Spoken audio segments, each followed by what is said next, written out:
This is Tom Dillon, the Lifetime Liberal, and today is Wednesday, January 13th. Yes, Impeachment Day, 2020. The title of this rant is, "What is really wrong with my white brothers?"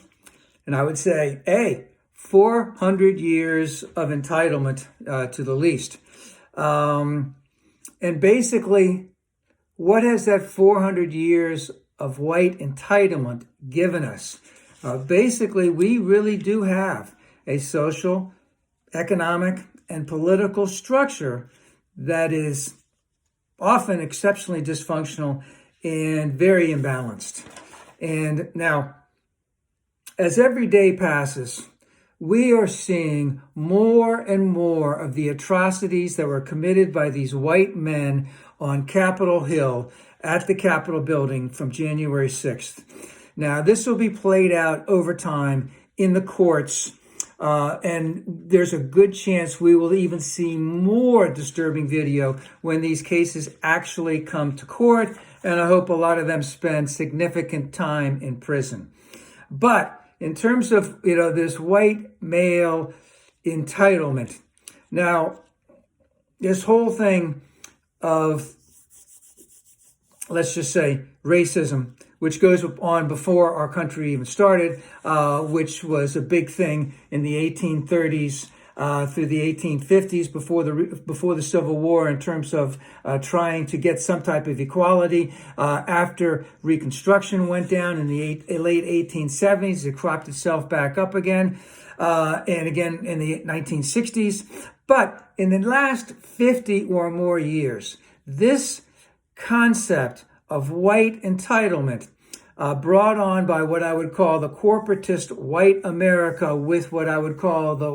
white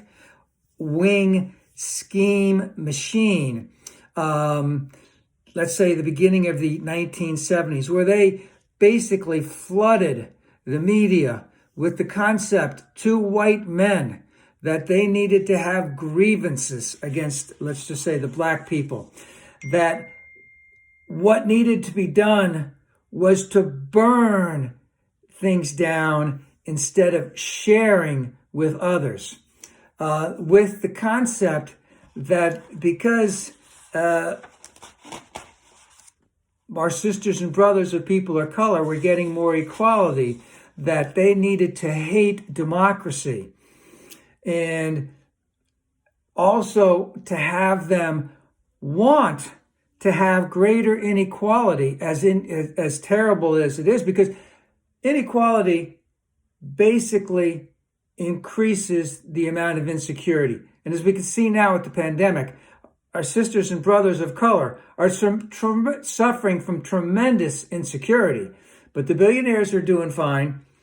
And also this really terrible concept, a childish concept by many of these white people who are walking up from Constitution Avenue to the Capitol building, is basically this concept of virtuous violence, where they're going to get them or they, they're going to turn this back, and where they have such a disillusionment about their hatred of others.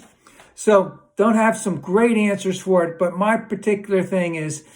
that we need to put these white men in their place, that they need to be on equal footing with white women and my sisters and brothers who are people of color. I would even venture to say that on the political spectrum, that we should not have decisions being made by white men who are in the majority in legislatures, let's say, throughout the country. That needs to go away, and that they need to be on equal footing politically in the legislatures throughout the country and in our national legislatures. And they need to be on equal footing with them, and that we should not have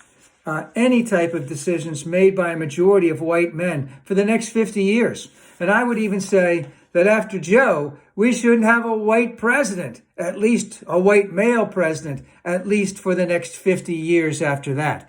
And of course, the biggest thing that I'm saying is if we aren't going to be having decisions made by white men in the majority, which they shouldn't be, then we really have absolutely no use for the Republican Party.